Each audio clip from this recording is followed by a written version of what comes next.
Seigneur, dans le nom de Jésus, je viens encore te présenter ce message. Je te bénis pour les fidèles qui sont là et d'autres qui me suivent dans les réseaux sociaux. Merci Seigneur, ils sont plusieurs dizaines, plusieurs centaines. Je te loue parce que ta parole ne reste pas à toi sans avoir accompli ce à quoi elle est destinée. Et Seigneur, cette parole est destinée pour sauver, elle est destinée pour guérir, elle est destinée pour nous former pour le ciel et pour faire des miracles et des prodiges. Je prie que Seigneur, dans ta grâce, ceux qui nous écoutent puissent, Père éternel, grandir par cette parole, faire des exploits, la prendre et la serrer dans leur cœur. Comme David a dit, je serre ta parole dans mon cœur afin de ne pas pécher contre toi. Nous te bénissons pour nos frères et sœurs qui sont dans le monde entier, qui passent par le martyre. Seigneur, il y en a qu'on brûle, il y en a qu'on tue, je t'en supplie, sois avec eux. Fortifie leur foi, je t'en supplie. Il y en a qui ont persécuté, qui n'ont rien fait. On ferme les églises, on brûle, on les accuse. Ah Dieu, sois avec eux. Fortifie leur témoignage. Sûrement tu es avec eux. Parce que tu as dit que on vous amènera devant les tribunaux. On va vous maltraiter à cause de mon nom. Ce qu'ils m'ont fait, ils vous le feront aussi. Seigneur, le disciple n'est pas plus grand que son maître. Si on t'a fait ça, on le fera aussi. Je prie simplement que tu nous aides à supporter pendant que ce moment arrive, afin que nous ne puissions pas perdre notre foi. Et que la gloire te vienne parce que tu soutiens ceux-là qui passent par les moments difficiles, ceux qui ont perdu les parents, Seigneur, ceux qui ont perdu une épouse, ceux qui ont perdu une mère, un père, un frère, ceux-là qui ont perdu un être cher en général, sois avec eux au nom de Jésus-Christ. Je vais les prier. Amen. L'existence spirituelle, c'est le thème de mon message. Il faut exister dans le monde invisible. Il faut exister spirituellement. On va lire Actes chapitre 19, du verset 13, et un autre, ou bien le même, un autre va nous prendre Actes des apôtres, chapitre 1, le verset 4 et 5. Mais avant cet acte-là, l'autre va d'abord lire Matthieu 10, 16. Matthieu chapitre 10, le verset 16. Et un autre va lire Marc chapitre 16, le verset 17. Marc 16, 17. Et enfin, on va terminer avec Actes des apôtres chapitre 1, verset 4 et 5. 19, verset 13. Acte 19, verset 13. Quelques exorcistes juifs ambulants essayèrent d'invoquer sur ceux qui avaient des esprits malins. Sur ceux qui avaient des esprits malins. Le nom du Seigneur Jésus. Le nom du Seigneur Jésus. En disant. Je vous conjure par Jésus que Paul prêche. Je vous conjure par Jésus que Paul prêche. Continue. Ceux qui faisaient cela étaient 7 fils de Séva. Ceux qui faisaient cela étaient 7 fils de Séva, juifs. L'un des principaux sacrificateurs. L'esprit malin leur répondit. Je connais Jésus. Et je sais qui est Paul. Mais vous qui êtes-vous? Merci. Je connais Jésus. Et je sais qui est Paul. Mais vous qui êtes-vous? Matthieu 10, verset 16. Très bien. Voici. Je vous envoie comme des brebis au milieu des loups. Je vous envoie comme des brebis au milieu des loups. Soyez donc prudents. Comme les serpents. Et simples comme les colombes. Voici les miracles qui accompagneront ceux qui auront cru. En mon nom, ils chasseront les démons. Ils parleront de nouvelles langues. Ils saisiront des serpents. S'ils boivent quelques breuvages mortels, ils ne leur feront point de mal. Ils imposeront les mains aux malades. Et les malades seront guéris. Actes chapitre 1. Voilà, le verset 4. Voilà. Alors qu'ils se trouvaient en leur compagnie, il leur recommanda voilà, vas-y. de ne pas s'éloigner de Jérusalem.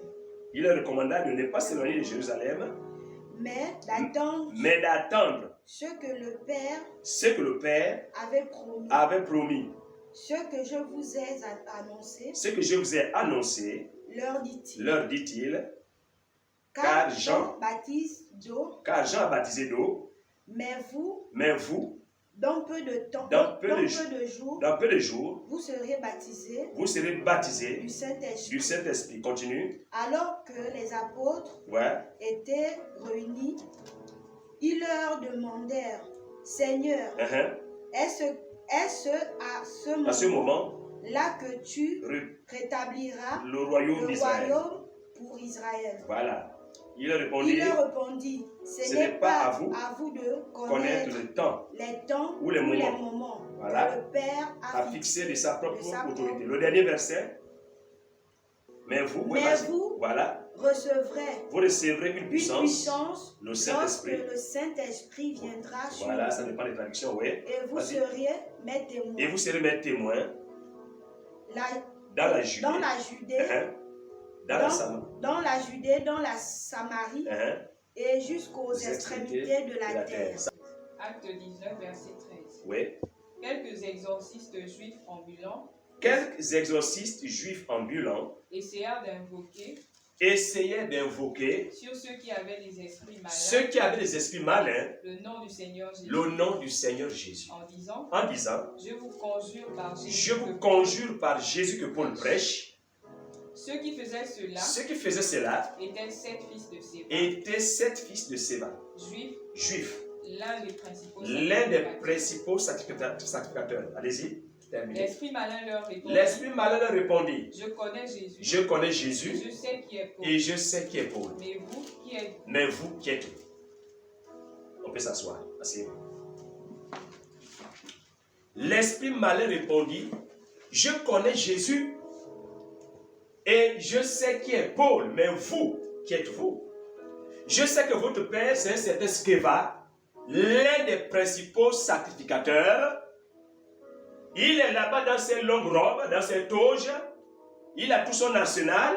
C'est un homme respecté en Israël. Mais vous, je ne vous connais pas. Au-delà des titres de votre père, je ne vous connais pas. Au-delà des titres que les hommes vous donnent, je ne vous connais pas. Vous avez un certain rang social. Je ne vous connais pas, et même religieux. Vous avez la place parmi les enfants des religieux. Je ne vous connais pas. Votre père est grand, c'est vrai, mais vous, je ne vous connais pas. Vous me chassez par rapport à quoi? Qui vous donne le mandat de me chasser? Ça, c'est l'esprit malin qui parle. Frères et sœurs, vous qui m'écoutez là, l'existence spirituelle est très, très importante. Dans le Seigneur, la plupart aiment s'embrouiller. On ne s'embrouille pas. Ne vous embrouillez pas. Petite église ou grande église, ne vous embrouillez pas. Petit pasteur ou grand pasteur, ne vous embrouillez pas. L'église ecclésiale de Jésus-Christ, je vous ai toujours dit qu'il y a un cahier de charges bien établi. Ne faites pas partie de l'église qui veut. Non. Parce que même là encore, il y a deux sortes d'églises. Il y a l'église qu'on voit et l'église qu'on ne voit pas. L'église qu'on voit, on appelle ça l'église locale. Et l'église qu'on ne voit pas, c'est l'église universelle. Ça veut dire que tu peux exister dans l'église locale, être pasteur, chanteur, mais on ne te connaît pas. On ne te connaît pas. Parce que celui-là dont on fait allusion, M. Sceva, mais il était très connu. Donc, du giron religieux de l'époque, il était très connu des autorités, même religieuses de l'époque. Mais ces enfants ont essayé de tricher avec le nom de Jésus. On ne triche pas avec le nom de Jésus, non. On ne triche pas. Ce n'est pas à coup d'argent ou à coup de combine, non. Le Saint-Esprit ne peut pas accepter la tricherie. Tu n'es pas mandaté d'aller chasser les démons et tu penses que la personne qu'on voit avec les stigmates, parce qu'il se casse la tête, puisque le sang sort partout, ou bien il est en haillon, il se balade, il se lave, passe après 20 ans, il ne s'est pas lavé, les démons ont pullulé dedans, ils habitent dedans maintenant, et comme tu as vu, un homme spirituel comme Paul chasse les esprits, et toi, tu vas venir maintenant pour faire comme lui, mais ça, tu t'exposes. Et c'est souvent comme ça que les jeunes chrétiens s'exposent à aller pour avoir une bagarre spirituelle, un combat spirituel. Le mot c'est combat. Le mot c'est même pas la bagarre, c'est le combat. Parce que le combat a des règles. Vous ne pouvez pas monter sur un ring de boxe anglaise par exemple, ou de karaté, mais avec les pistolets par exemple. Non, c'est pas dans les règles de l'art. Ça veut dire que Satan connaît. Satan connaît, quand le combat, il connaît. Il sait que ça, c'est réglementé. Ça, c'est pas réglementé. Et les 7 filles de Sceva n'étaient pas réglementées. Ils n'étaient même pas inscrits dans la liste de ceux-là qui sont amabilités d'aller chasser les esprits. Attends, frère, tu te trompes toi-même. Hein? Tu ne peux pas tromper les mauvais esprits. Hein? Tu vas provoquer les mauvais esprits, mais ils te font du mal. Parce qu'on ne te connaît pas. Tu n'existes pas spirituellement. Il faut d'abord l'existence spirituelle. Même il y a 2 existences. Toi et moi on existe. Mais il y a une autre naissance. Et dans cette existence, même les grands théologiens, comme les Nicodèmes, sont venus nuitamment voir Jésus en leur disant, mais comment tu fais ces choses? Nous savons que ce monde est gradué. Tu n'as même pas un doctorat. Comment? On ne reconnaît pas t'avoir vu dans les écoles, hein, dans les grandes écoles ici en Israël. Mais comment tu maîtrises, même moi-même, le grand Nicodème, le docteur qui maîtrise le Talmud, les lois orales, les écrits, je les maîtrise. Je n'arrive pas à faire que Dieu se manifeste. Mais comment tu fais ça? Mais Jésus, qui est Dieu, il est 100% homme, 100% Dieu. Il connaît le besoin de l'homme. Il dit à Nicodème, qu'est-ce qu'il dit à Nicodème? Il dit, un homme ne peut aller au ciel s'il est né d'eau et d'esprit. Il faut que tu naisses de nouveau. Mais Nicodème ne comprend pas parce que ça là, c'est pas dans le raisonnement de l'intellect. Parce que dans l'intellect, on ne peut pas naître quand on est vieux. Dans l'intellect, on naît quand on est petit. Mais Jésus monte d'un cran en disant que, effectivement, l'homme n'a pas que l'âme, il y a aussi l'esprit. Dans le sens où un homme doit être d'eau et d'esprit. Tu nais d'eau et d'esprit, tu vas aller au ciel. Tu vas faire comme je sais que je suis en train de faire. Mais Nicodème dit, mais je suis vieux. Comment je vais encore rentrer dans le ventre de ma mère et pour renaître encore? Vous voyez que là, il y a la compréhension en théologie, des fois, elle peut se compliquer. Voilà un homme spirituel, hautement spirituel, Jésus. Et voilà aussi un homme hautement intellectuel, mais qui ne se comprennent pas. Ils ne se comprennent pas parce que l'affaire de Dieu, là, ce n'est pas une affaire de la chair. L'affaire de Dieu, ce n'est pas l'affaire des papiers, non. On fait même des papiers, là, seulement pour ceux qui nous gouvernent, quand ils vont arriver, oui, tu as un bac théologique, tu as une licence en théologie, tu as un certificat, mais ça n'a rien à voir, frères et sœurs. Ça n'a rien à voir. Le besoin de Nicodème était qu'il fallait qu'il naisse de nouveau. Ces choses-là, la reconnaissance ne vient que si les entités reconnaissent que nous avons une existence dans le monde spirituel. Dans la démonisation, lorsqu'on fait les délivrances, je loue le Seigneur de ce que nous sommes passés par là. Je vous assure que quand vous n'avez pas Jésus, n'essayez pas d'aller imposer les mains aux malades ou n'essayez pas d'aller chasser les esprits. Parce que vous ne croyez pas en Jésus. Nous avons lu dans Marc chapitre 16, à partir du verset 17. Et les signes qui montrent que quelqu'un croit en Jésus, vous qui n'aimez pas les miracles, parce qu'il y en a, oh non, pourquoi on parle que des miracles, frère, la parole de Dieu, elle est immuable, elle est inattaquable, elle est inaltérable, tu ne peux pas changer, à bon vouloir, maintenant faire quoi dans les... Non, tu ne peux pas modifier la parole, arrache même les pages que tu veux, le Saint-Esprit, tu n'auras jamais accès à lui, arracher la paperasse, ça c'est la paperasse que nous avons, mais le Saint-Esprit reste intact. Mais je suis au Gabon, je suis en Afrique. Et l'Esprit est venu me trouver ici. J'ai été baptisé de cet Esprit chez moi. Donc, ce n'est pas une affaire de pigmentation. Non. Non, non. Ce n'est pas une affaire de que, oh, c'est pour nous. C'est parce que je regrette. Ah non. Déjà, Jésus dit dans Jean chapitre 4 que le salut vient des Juifs. Mais vous savez que les Juifs font partie des Hébreux. Tout Hébreu n'est pas Juif. Mais tout Juif, il est Hébreu. Parce que l'origine, c'est les Hébreux. Mais il dit le salut vient des Juifs, mais il n'a pas dit le salut vient des Hébreux, mais il dit le salut vient des Juifs. Donc Jésus lui-même étant le lion de la tribu de Juda, c'est une tribu, et Jésus est le lion de la tribu de Juda. Donc nous comprenons que ceux-là qui ne veulent pas croire, mais ils vont périr. Mais ceux qui croient, hein, puisque au concile des premiers siècles, il fallait qu'on dissocie, est-ce que nous les païens, on devait avoir accès pour qu'on ait la foi en Jésus? Il fallait rentrer dans les rites et coutumes judaïsantes ou judaïsants. On a dit non. Donc, le problème a été tranché dans l'Acte des Apôtres.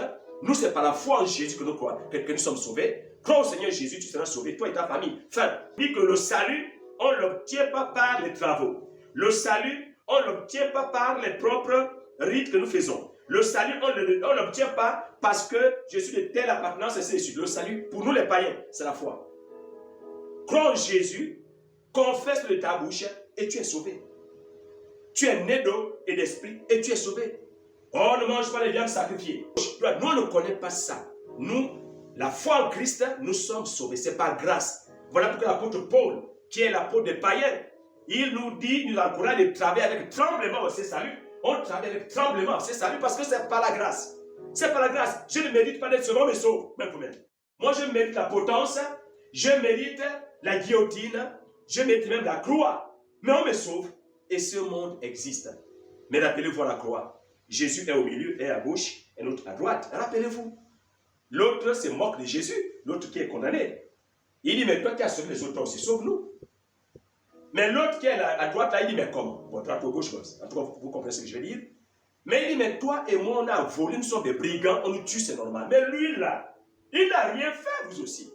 Même toi, tu te moques de lui, on va nous mourir tout de la trotte de celui là, et tu te moques de ce garde-là. Il dit à Jésus, Seigneur, souviens-toi de moi quand tu reviendras. Mais qu'est-ce que le Seigneur répond? Le Seigneur dit, ce soir, tu seras avec moi au paradis. Mais c'est grave. Pendant ce temps, nous pensons qu'ils sont morts, c'est fini, on pleure. Mais ils vivent. Ce n'est qu'un changement de paradigme, un changement de monde. Dieu n'a pas créé qu'un monde, non, il a créé des mondes. Il y a même le monde sous-marin qui existe. Il y a le monde dans certains sites, par exemple dans les poubelles, dans les toilettes. Il y a des mondes partout. Donc Dieu a créé des mondes. Et il y a le monde, quand l'apôtre Paul dit qu'il a été ravi jusqu'au 3e ciel.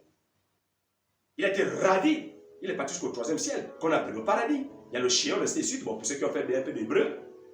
Donc, l'existence spirituelle est la garantie. L'apôtre Paul insiste dessus. Dans le livre de Saint Paul aux Romains, à partir du chapitre 8, il insiste, les versets 9c, les versets 16 et 32, il insiste. Il faut croire en Jésus et commencer à rentrer dans ce monde en chassant les esprits mauvais. C'est le premier signe, Marc 16, 17. Pour savoir que tu es vraiment, tu crois en Jésus.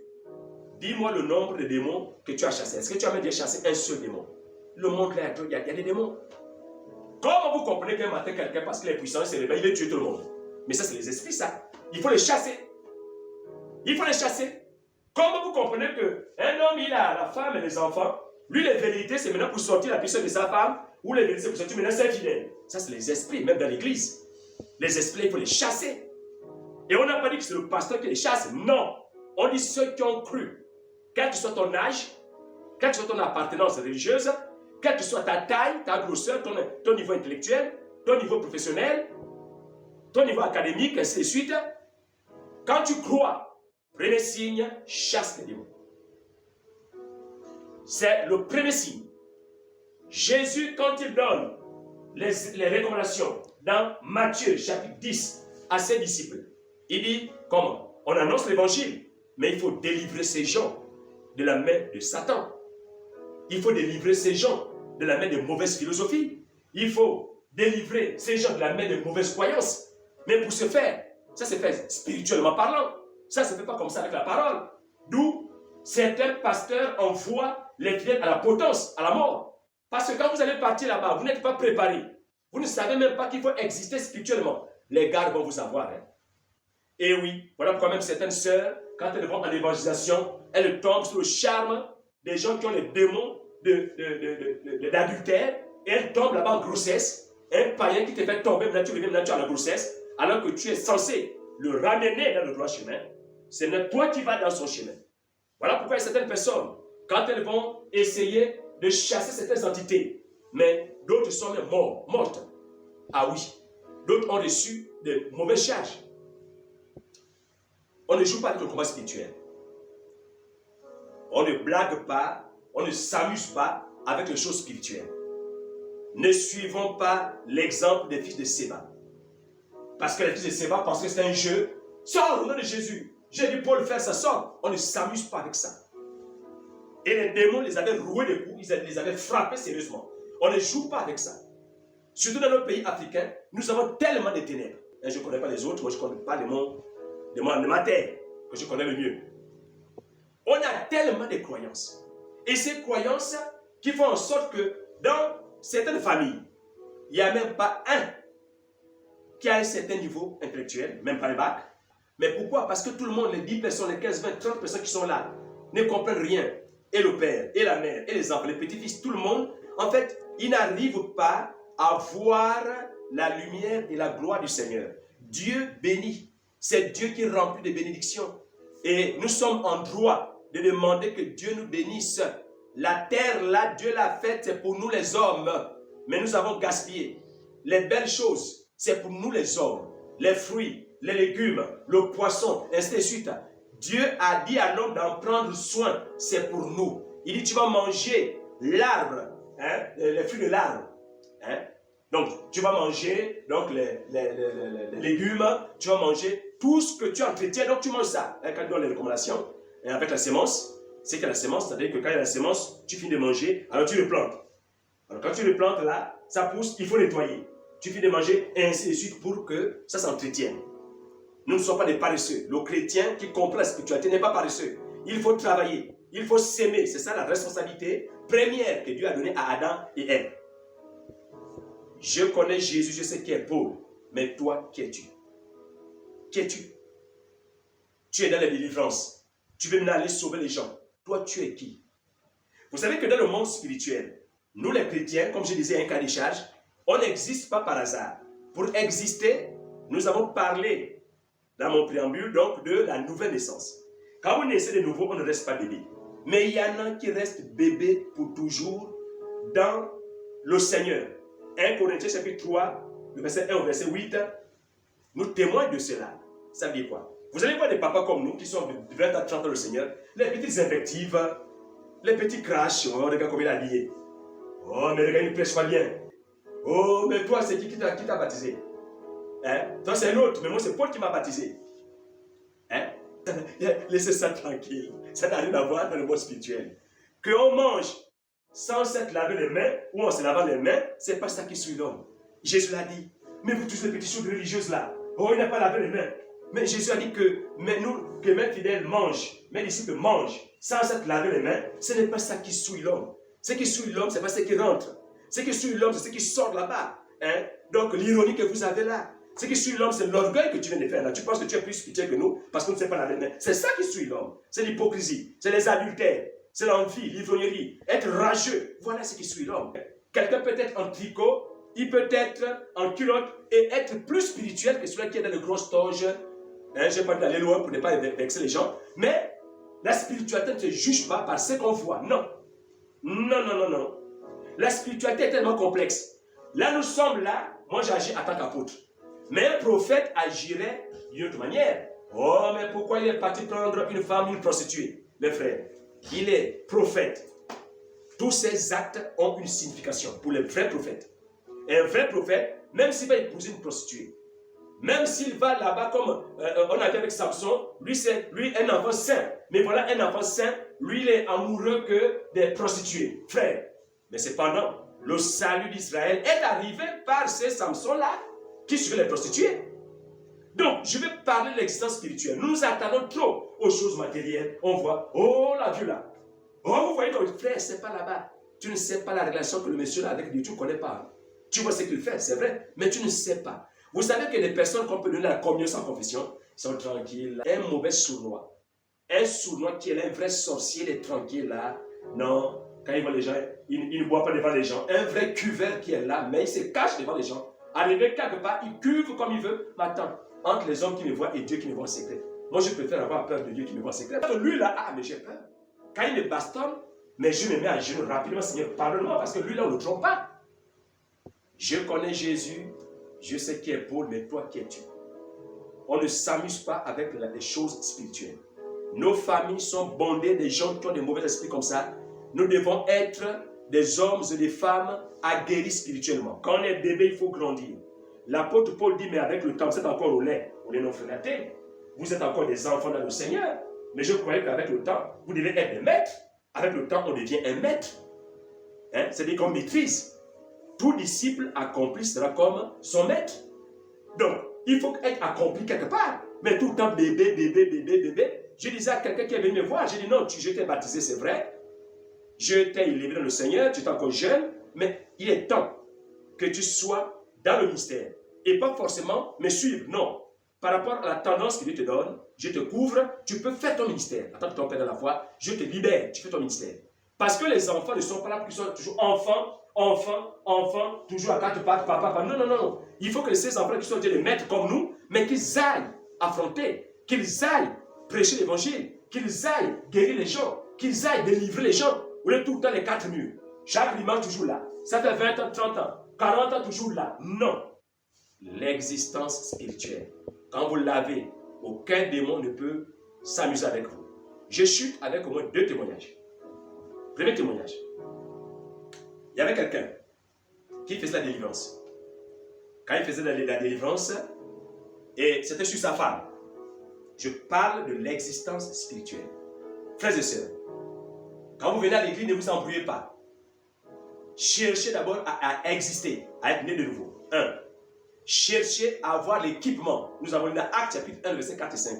L'équipement spirituel, c'est là où Dieu t'équipe. Jésus a dit attendez. Pourquoi Jésus a dit attendez? Pourquoi? Il fallait que tu partes comme ça. Non, parce que là-bas, c'est les lions qui sont là-bas, c'est les loups. C'est les dangereux qui sont là-bas. Les gars, ils sont dans leur sphère de l'éveil. Il faut faire attention avec ces gars-là. Ne s'amusez pas avec eux. Ce n'est pas les enfants de cœur. Et quand tu parles Jésus t'aime, d'accord, Jésus t'aime, ça c'est générique. Mais quand tu pousses pour expliquer la parole, ou quand vous êtes quelque part à deux, ils te jaugent. Voilà pourquoi j'ai dit que les pasteurs n'envoient pas les enfants à l'abattoir. Il faut d'abord enseigner aux enfants d'être nés de nouveau et d'être baptisés dans le Saint-Esprit, de se préparer avant d'aller à l'évangélisation. Et on n'évangélise pas n'importe comment. Pour évangéliser, il faut ce discernement. Jésus a donné des principes pour évangéliser. Il faut remarquer les gens qui languissent, qui passent par des moments difficiles, qui sont nonchalants, qui sont désespérés, alors allez là-bas. Mais vous allez évangéliser quelqu'un que vous savez qui prêche l'évangile. Mais ça, c'est la provocation. La Bible dit ne vous provoquez pas les uns les autres. Ça, c'est la provocation.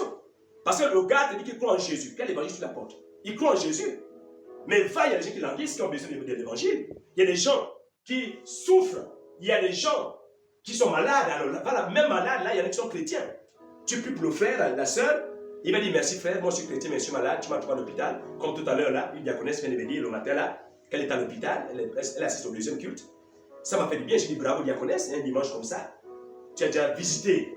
Après le premier culte, elle est partie visiter les gens à l'hôpital. J'ai dit bravo. Donc, le témoignage là, le frère était converti. Il était rempli de Saint-Esprit. Sa femme était en grossesse. Et vers 3h du matin, 2h, 3h du matin, alors, il voit la femme qui bouge. Mais bon, c'est normal, c'est sa femme. La femme en grossesse de 6 mois. Et il dit, mais ma chérie, c'est quoi? Ah non, c'est une grosse voix qui sort là-bas. Oh, donc tu suis là pour tuer ta femme et l'enfant. Ah non. Et le pasteur a vu que c'était compliqué. Parce que là, on l'a amené ailleurs. Non. Le pasteur dit ça là. Ça là, je te règle ça de là. 3h du matin. Témoignage vivant. Et le pasteur a commencé à prier. Ils sont dans la chambre. La femme tombe à terre avec la grossesse de 6 mois. Le pasteur chante la prière. Et la femme est venue jusqu'au salon. Il est 4h du matin. De 3h à 4h du matin.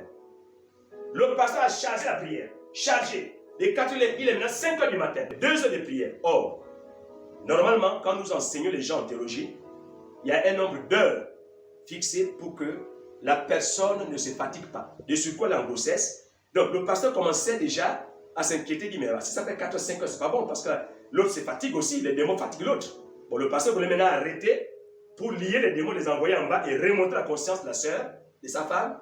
Mais il a dit non. Quelque chose a dit continue. Le pasteur dit, bon, maintenant, là c'est bon. La femme est inconsciente. L'enfant a 6 mois, puisque le gars avait tué et l'enfant et la femme. Le pasteur dit, il parle parce que le pasteur n'a pas l'habitude de dialoguer avec les démons. Les démons ne sont pas des amis. Il parle. Mais le gars, le démon résiste. Le pasteur dit, mais dites-moi pourquoi vous résistez. Pourquoi vous résistez? Et puis, qui êtes-vous? Vous êtes qui? Je veux votre identité. Depuis 3h du matin, 4h, 5h. Il est 5h et quelques. Je ne fais que vous chasser bientôt 6h. Qui êtes-vous? Et le gars s'est présenté comme étant le représentant de la zone. Il dit, je suis le chef des démons de cette zone dans laquelle tu es venu. Il dit, rappelle-toi, tu es venu ici la dernière année. Quand tu étais encore plus jeune, pour venir nous chasser, tu nous as fait du mal. Mais là, nous sommes revenus pour tuer, surtout ton fils qui est là-dedans, et sa mère va aller parler avec elle. Si vous voulez tuer quelqu'un, écoutez-moi bien. Si vous voulez tuer quelqu'un, c'est moi qu'il faut tuer. Les démons rétorquent en disant, on ne peut pas te tuer. Toi, c'est Dieu lui-même qui te protège. Il ne me permet pas de t'atteindre. Mais moi, je peux atteindre ta femme et ton enfant. Le pasteur dit, d'accord, comme vous ne voulez pas sortir depuis 3 h du matin, les 5 h du matin, c'est qui est là. Moi aussi, on m'a envoyé. Je vais appeler quelqu'un. Je vais appeler quelqu'un qui m'a envoyé ici. Oh, mais le pasteur dit de rester tranquille parce que moi je suis fatigué. Laissez-moi appeler quelqu'un. C'est lui qui m'a envoyé ici. Le pasteur s'est mis à genoux. Il a imploré Dieu. Même pas 30 minutes, le pasteur est tombé dans l'adoration. Il a invoqué le Seigneur. Dieu est descendu et les esprits sont pas. Je parle. Le pasteur dit sortez, allez-y. Et quand le pasteur les a chassés, alors l'eau dans le ventre de la femme s'est éclatée. Le mari a dit, là, on va aller voir si l'enfant vit encore. Parce que cette bagarre-là, mais je fais quoi là? Qu'est-ce que je fais? Je dis, oui, mais tu peux te l'appeler, c'est bon. C'est bon, alors on va voir si l'enfant vit dans le ventre. Et ils sont partis voir. Le pasteur était assis, la femme était étalée, le médecin était ici. Le médecin dit, regarde, ton enfant n'est pas mort, il vit. Il est vivant. Mais que se passe-t-il? Quand l'enfant est né, effectivement, il avait comme les coudes parce que l'eau était partie. Et normalement, si je racontais ça au médecin, le médecin a dit, non, c'est faux, l'eau n'est pas sortie. L'existence spirituelle depuis ce jour, quand j'ai écouté le témoignage, j'ai dit waouh, au lieu d'abord d'aller là-bas, non, il faut d'abord exister spirituellement, c'est ça la fierté. Un chrétien, même si on te persécute, on parle mal de toi, mais quand tu sais que tu existes spirituellement, mais c'est merveilleux, frère. Tu peux m'insulter, tu peux dire que tu perds ton temps, Dieu me connaît, c'est merveilleux. Romains 8, l'Esprit de Dieu dit que je suis sauvé, c'est merveilleux. Moi, je suis content. Insultez-moi, faites ce que vous voulez, faites des commentaires, ça ne me regarde, comme dit quelqu'un, ça ne me regarde pas, parce que j'ai l'assurance que ni la mort, ni la vie, ni les choses présentes, ni vos critiques ne peuvent me séparer de l'amour de Dieu manifestant en Jésus-Christ. Tu ne peux pas, même pas la mort, tu ne peux pas, alors il est mort, ça ne peut pas me séparer de Jésus, ce n'est pas possible, c'est scellé, c'est acté, c'est livré même, c'est bétonné, tu ne peux pas. Et c'est ça l'universalité de la parole de Dieu. Et ça, aucun ne peut me donner ce que Jésus m'a donné. Tu ne peux pas. Tu me donnes pas. Jésus m'a donné la paix. Jésus me donne l'assurance du salut. Jésus me donne carrément la liberté. Alors ça, cette existence spirituelle, je vous encourage à la chercher. Recherchez l'existence spirituelle. Ne courez pas à chasser les esprits. Ils vont vous faire du mal. Pasteur, chers frères, avec tout le respect, équipons, nous tous équipons nos fidèles. Il faut qu'on sache qu'ils sont nés de nouveau. Il faut qu'on sache qu'ils ont le baptême du Saint-Esprit. Il faut qu'on sache qu'ils ont une vie de prière et de jeûne avant d'aller chasser les esprits. Sinon, on les envoie à l'abattoir. Ça, c'est le premier témoignage. Le deuxième témoignage, il y avait un autre jeune. Il n'était pas pasteur. Il avait 23 ans, 24 ans. Avec le zèle de l'évangélisation, alors il est parti maintenant évangéliser chez les fous. Mais en partant, il marchait. Mais ils n'ont pas besoin d'évangéliser.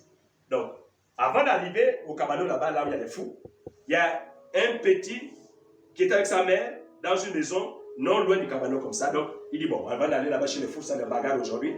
Je préfère d'abord évangéliser cette dame-là. Et surtout, je vois le bébé a une protection ici, une ici avec le kaolin. Il a pris le bébé, quand il a pris le bébé comme ça pour prier, c'est le zèle.